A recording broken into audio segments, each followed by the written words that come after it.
Capstan Blue Flake.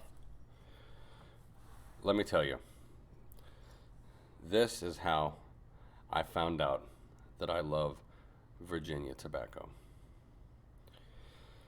And the way I got into it, oh, hi, by the way, and welcome back. If this is your first time here, then welcome. If this is not your first time here, then welcome back. Um, what I had planned on doing today was Old Toby. I wanted to do an aromatic, um, but I figure for the purposes of, I don't know, my thought progression, I believe Capstan Blue would be a better place to start. So, if what I have read is correct, this is, or is as close to you can get to what JRR Tolkien smoked. He was a pipe smoker, very famously a pipe smoker. Um, here's my thought process on this, and this might just be me being a fanboy because I am. I love his work. I've read a lot of it. I cannot get through the Silmarillion. I've tried. It's so dry, and I don't know. I can't get into it enough to finish it. I've got about a third of the way through it. Is about as much as I've been able to do. Anyways, that being said, so when Tolkien he references tobacco and pipe smoking a lot um, throughout the entire legendarium. Um, when he references what seems to be like the best or the favorite uh, pipe weed or tobacco in Middle Earth, it's always Old Toby, right? So that's why my next one was going to be Old Toby. Plus, it's my favorite aromatic. It's just absolutely lovely. But my thought process was this. I appreciate that there is an aromatic named Old Toby. I love it. I like the fact that they're celebrating, his love of pipe smoking and carrying on that tradition. But when I think of Old Toby, I think of if he's saying something was, the best around, then this is going to be this. This is Old Toby, to my mind. When they call it the finest weed in the South Farthing, I believe is what Bilbo calls it. I think the way, I don't say I think, the way I hope this works is that when Tolkien references Old Toby and being the finest or the best, he's referencing his favorite, which would be this or whatever close derivative thereof. So that is why we're going to start with it. And like I said, it is absolutely gorgeous. I've had this one flake and this little bit of shake down here. I've had that in there for a good 2 weeks and I haven't touched it. And it's been killing me because I want to smoke it. It's beautiful. And what I'm probably going to do after it's gone is I'm going to order 2 tins. I'm going to order one to put away, cellar, and one to smoke. So yeah, we're going to go ahead and we're going to check out the tin note, which I love.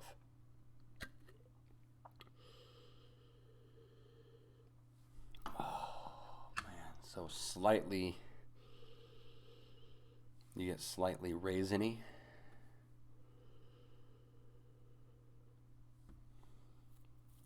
A little bit of bread.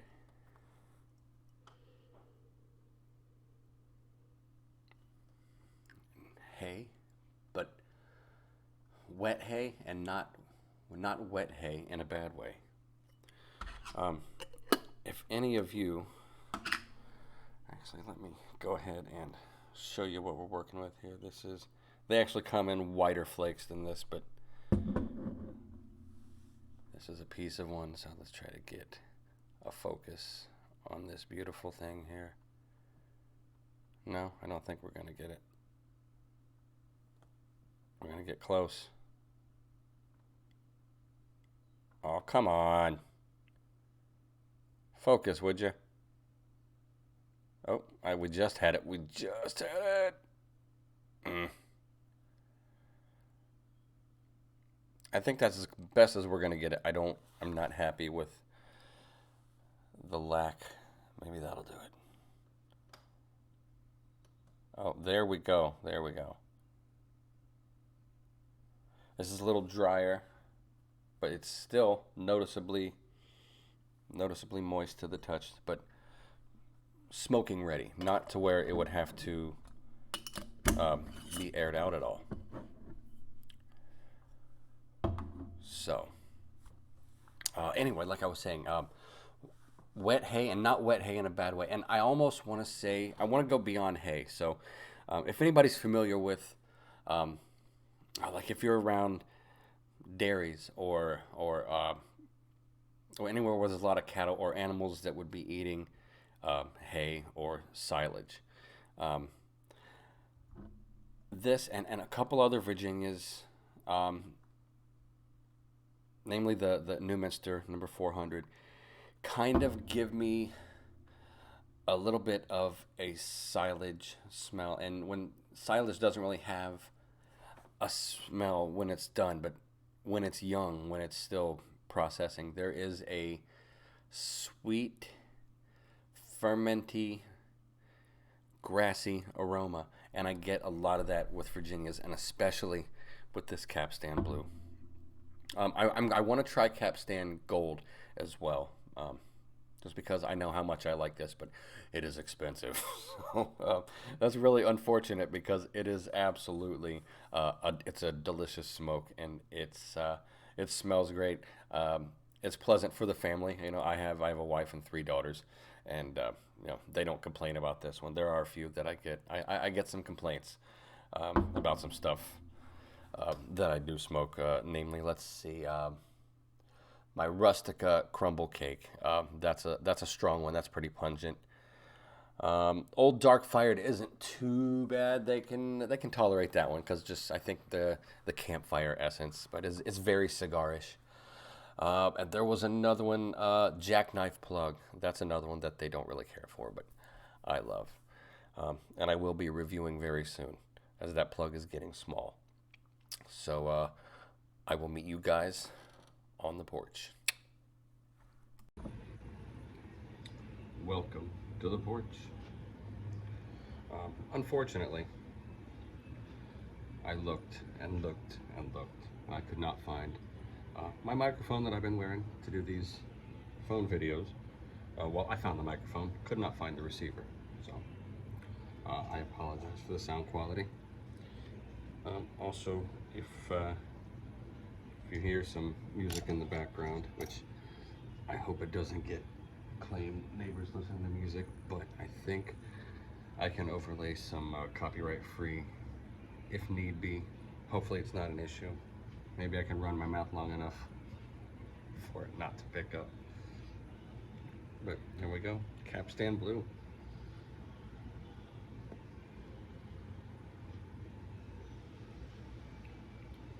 What a great flavor this stuff has. Like I never knew that something so simple would have so much to offer as far as flavor. And it's not like it's very complex. It's just really nice.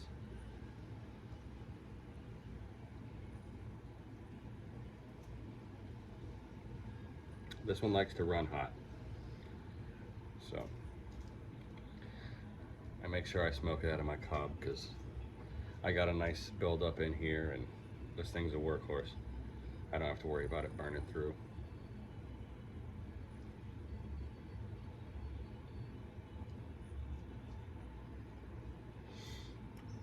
Flavor wise, you still get a little bit of that raisiny quality that I got off of the jar. The neighbor also has birds, so you're going to hear them. I apologize. Welcome to Florida. And honestly, if they weren't out there, we have, especially in this part of the state, we also have iguanas, but we have wild parrots. They're like purple-headed parrots, and they'll fly in groups, land on the power lines, and they just will not shut the hell up. So I'm not a fan of them. Um, the iguanas, they're pretty, but you gotta watch out when it's cold. Which, what's up with this weather? It's almost 90 degrees today. We've been in hoodies, and jackets, and had the heat on for like the last 4 days.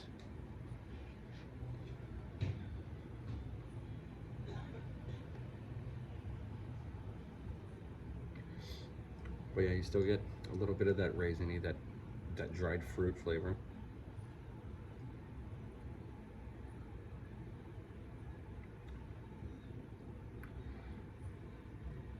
But again, it's like warm. It's like having a bakery in a hayfield.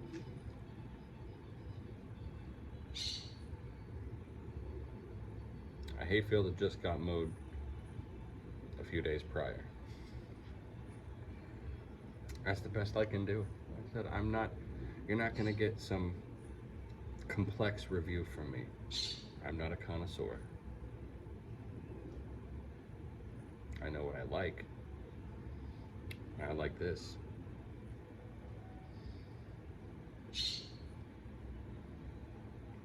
Yeah, I'm definitely gonna have to get a couple tins, cellar one, smoke one.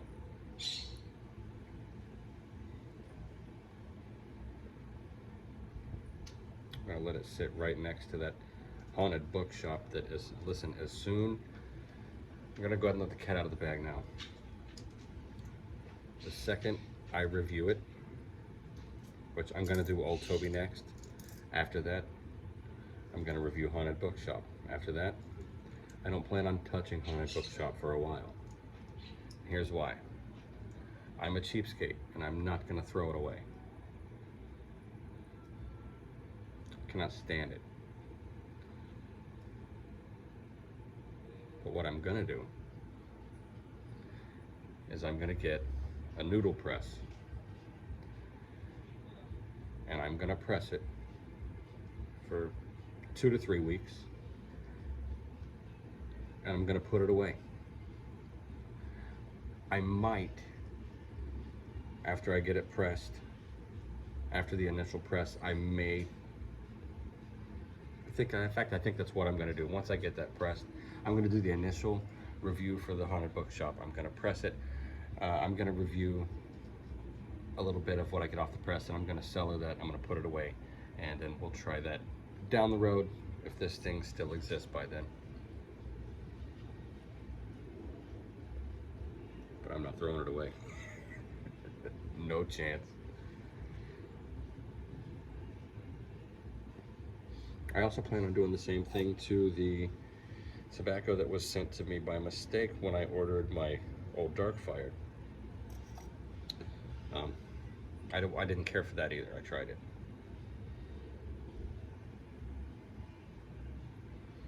But I'm probably gonna do the same thing. I might review that, and then same thing. It's gonna be just a no-name review, but I don't know what it was. I don't know what they sent in place of what I was supposed to get. No clue whatsoever. So this is gonna be the mystery, Becky.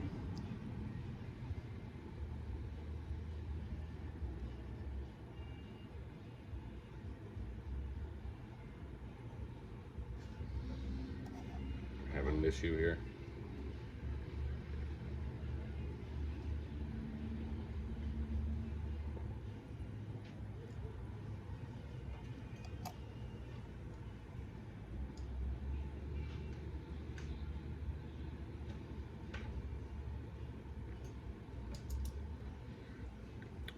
I love the retro ale on this Capstan.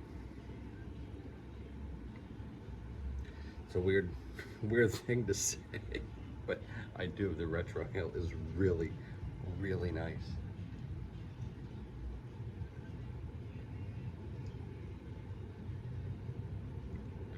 And I feel like the nicotine content on this is probably, see, again, I can't really give a judge because I'm not used to getting nicotine in this way. I was a smoker for a long time. Then I vaped for the last couple of years, and now I'm doing this. So it's hard for me to gauge it because it's a different It's a different feeling. Um, I will tell you that with a lot of these that I can tell that have higher nicotine content, you get there's a bite that you will get sometimes on the throat and the sinuses, on the tongue. Not a bite like a tongue bite, excuse me, but a kind of an acrid, is that the right term for it? Which is, it, like you can feel it there, you know? And if you've done nicotine in other forms, it feels like that. It's that nicotine feeling.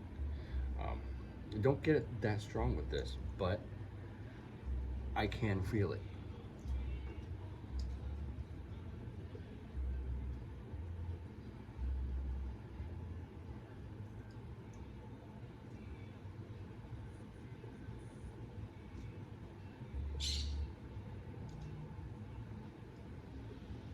Yeah, word to the wise. If you get your wedding ring tattooed on you, you'll never forget it. But no, mine's in the other room. I take it off when I'm doing stuff. I don't want to get it messed up.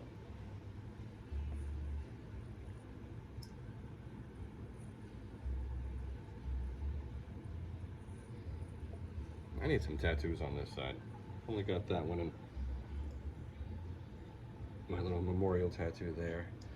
And then I've got, let me step out of frame here. Got some stuff going on here.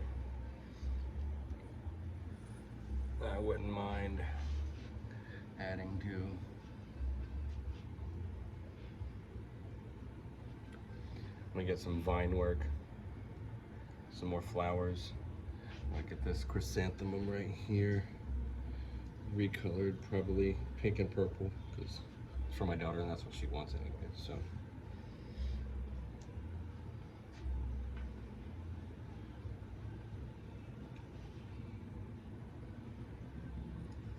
stay hydrated.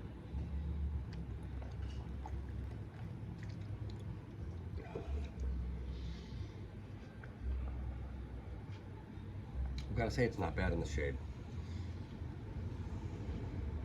I wouldn't want to be out there.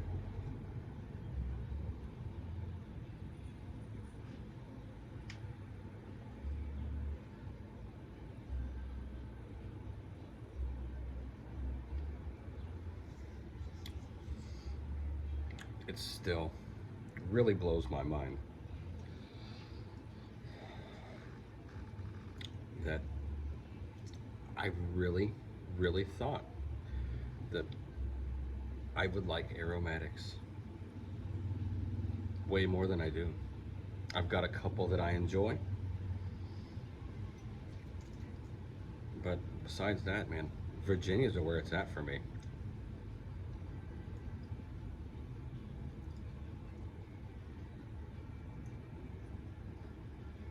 Something about it, it takes me home. Takes me back to the ranch.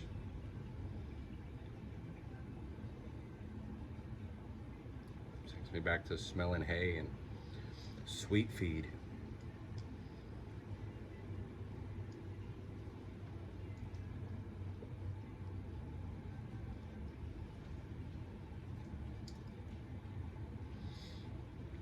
Tell you what, if I could, if I had the money, if I ever hit like a giant lottery, I am going to go to the place where I grew up.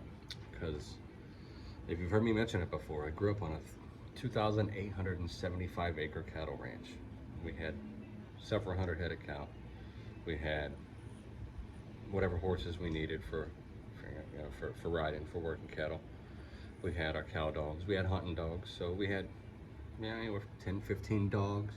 We had whatever animals I was showing in the fair, whether it would be dairy cows or pigs. That's mainly what I did.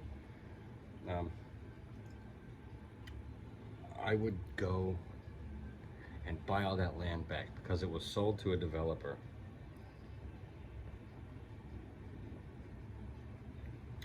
And it's like they started the project, but they never finished it. They built a couple of houses, made a few roads.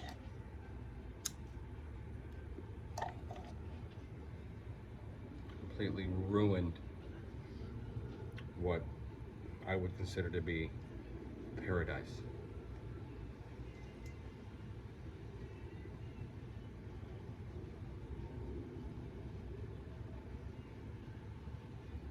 This place was, it was perfect. Like, for growing up, I wouldn't want to grow up any other way. This place was out in the middle of nowhere. My closest neighbor was about 3/4 of a mile in one direction and several miles in the other direction. We had just acres and acres of, if you know what an oak hammock is, it's like a thick, dense oak forest. And it's dark when you get in there, especially at night. Like, there's no sea in the sky. We went camping out there several times. But yeah, we had that out there. We had just wide open cow pastures and creeks, ponds. I would go buy up all that land back and buy everybody out of their house. Whoever's living there, whoever's still stuck it out, I'd buy them all out, move my family in there, all of them, put cows back on it, start my own ranch. That is my dream. As of right now, I'm sitting here talking to my phone, which will eventually make it out to you fine people.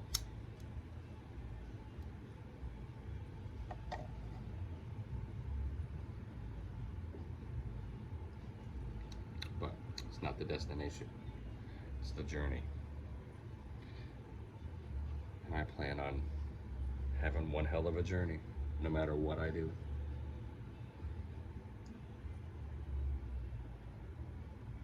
Couldn't be happier. Family I'm proud of. My kids couldn't be happier. They're all geniuses.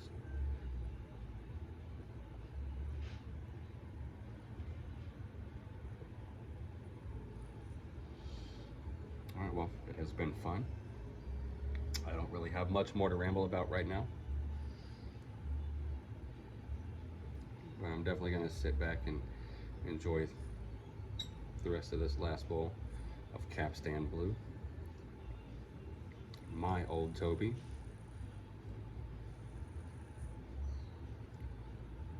Thank you guys for watching. Keep on puffing. I hope you'll subscribe. Hit the thumbs up button. Peace out.